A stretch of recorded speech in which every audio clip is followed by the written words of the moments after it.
indigenous people in Rakhine State. He said that they have been there for generations, and how would you other things about it?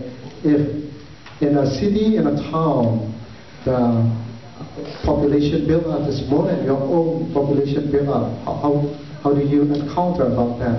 And there you may have heard about that genocide is going on, but what really genocide event is, some of you might know that in 1942 there's Mount Dor event. There are about 30,000 Buddhist Rakhine were murdered in Arkan State. And in Chen State also there are there's religious discrimination, and even the building of churches are burned still now in this reform government. And in Shan State also there are a lot of fighting still continue, despite ceasefire agreements signed by the government with two different ethnic armed groups, armed organizations there, and great forms of human rights abuse are taking place in Shan State too. And as an ethnic Kachin, I would like to especially highlight what's really happening in Kachin State. Now,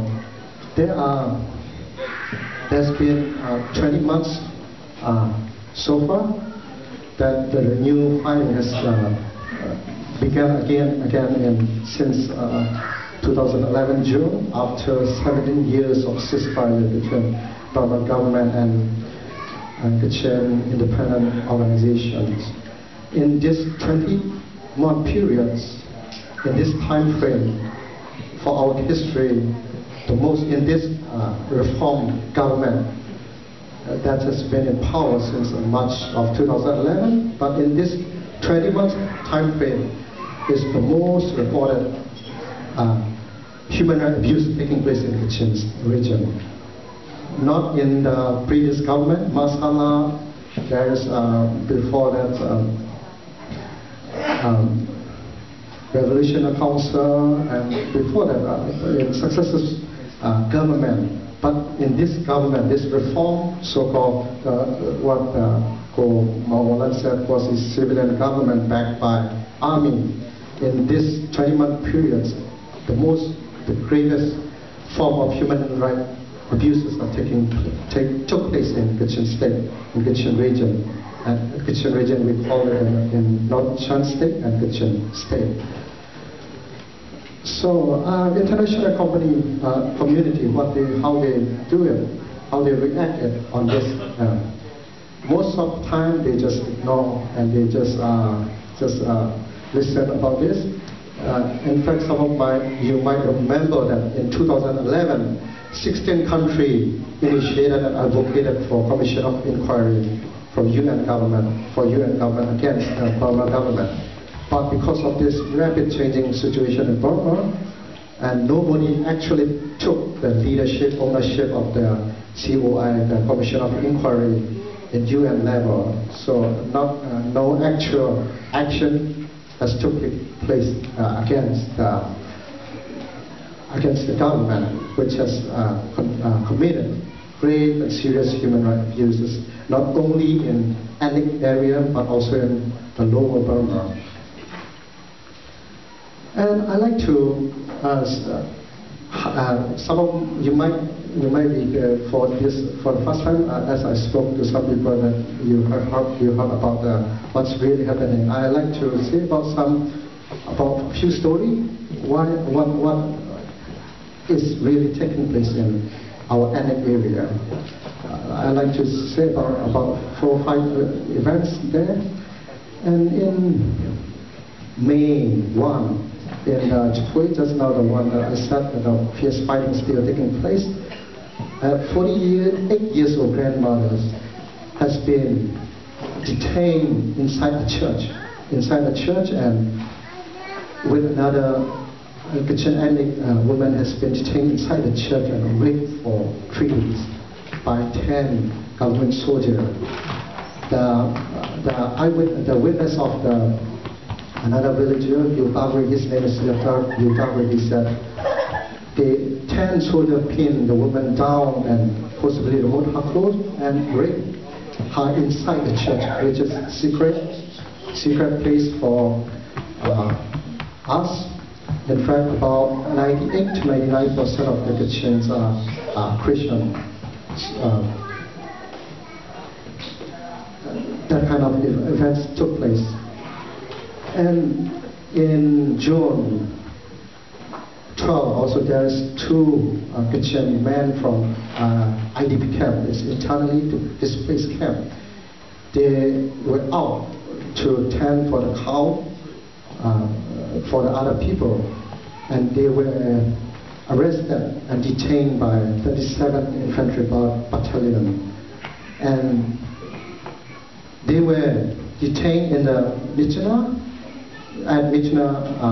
police force, and 5 military intelligence officers interrogated them. The way they interrogated is one of the worst, some of the worst we have heard. Because Kachin, our ethnic have been through different form of abuses and interrogation methods by British, by Japanese forces, and now the Burma army, but this has been the worst, and it's some of the stories are terrible.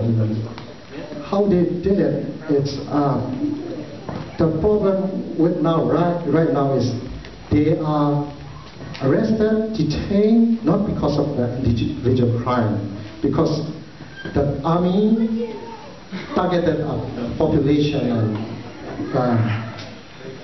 whichever person belong to that targeted population are considered as a criminal. So those, just now the one that I mentioned, the internally displaced person, they are innocent. Then the interrogator, the military affair officer, they know that those people are innocent.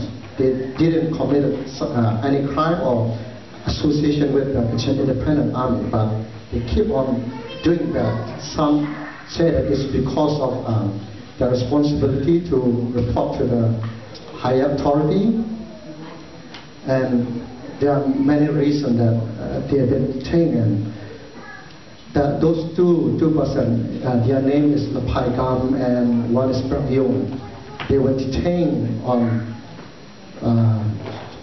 June 12 of 2012, and they were interrogated. Their interrogation method, the bamboo pole, they put on a chain, and 2 persons tread on that bamboo on the chain, and and also culturally insulted and religiously insulted, because they know that most Christians are Christians. So they said one of the IDP Christian men that dance in front of us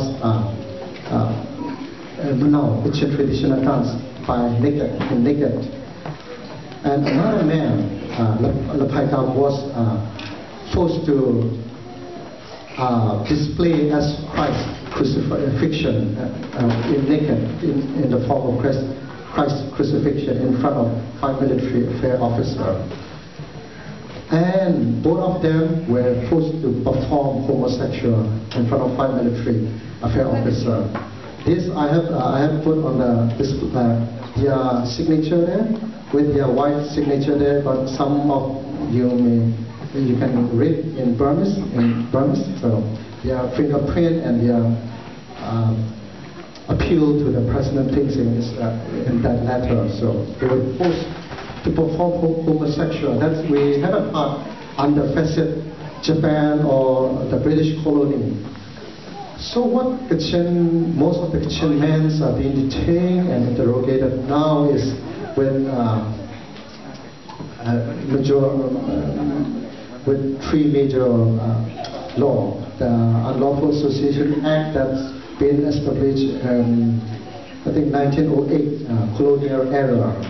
With that law, a lot of Kachin men are detained, and also Explosives Act and Emergency Act in Burmese we call Pokwe Tong and Nanya. A lot of Kachin men are detained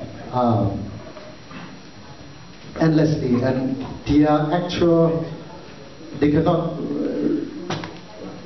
There is no, just detainment and no, no degree have been given to them, and the court appearance has been postponed from month to month. So those two of them, and one Norwegian man, Brang Hkangda, who has been accused of being KIA captain. Actually, he is just an innocent man who has not even passed primary school education, so who really cannot be a captain in the army, where their cases are still pending case. They have been often called up by the government authority and law enforcement officer and the judicial body, but their cases are still postponing, and they are still waiting for trial. Just last week I called my friend who is doing a lawyer for them. So a lot of that kind of cases are still happening, and there were about 64 women were raped, and 30 women have been documented by the Women Association of Thailand.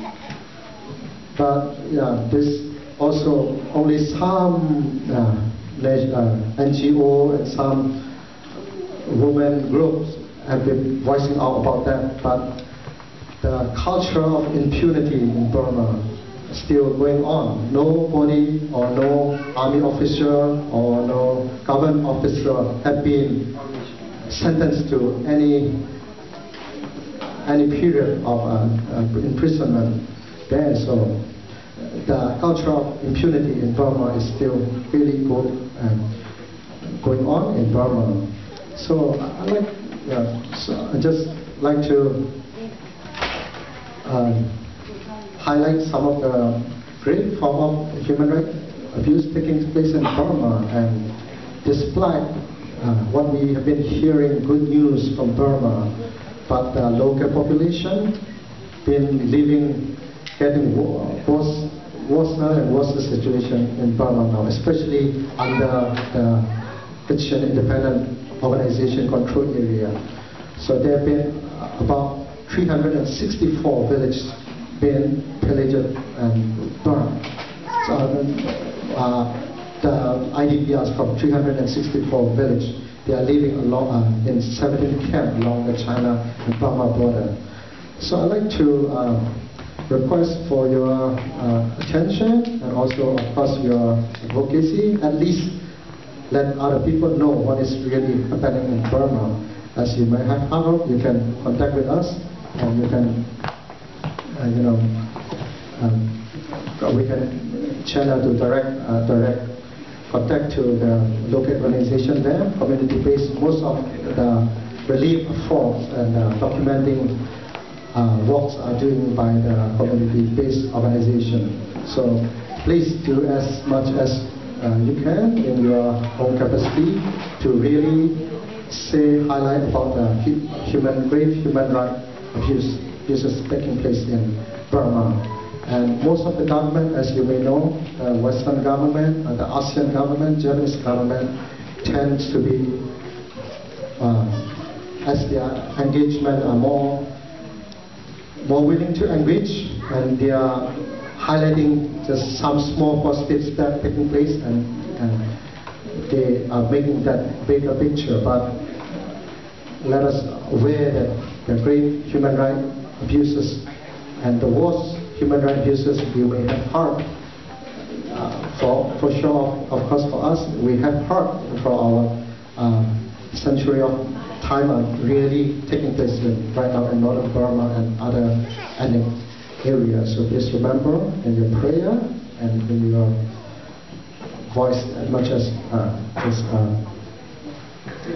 say whoever that you meet, that to really know about what is really taking place in that area. Thank you.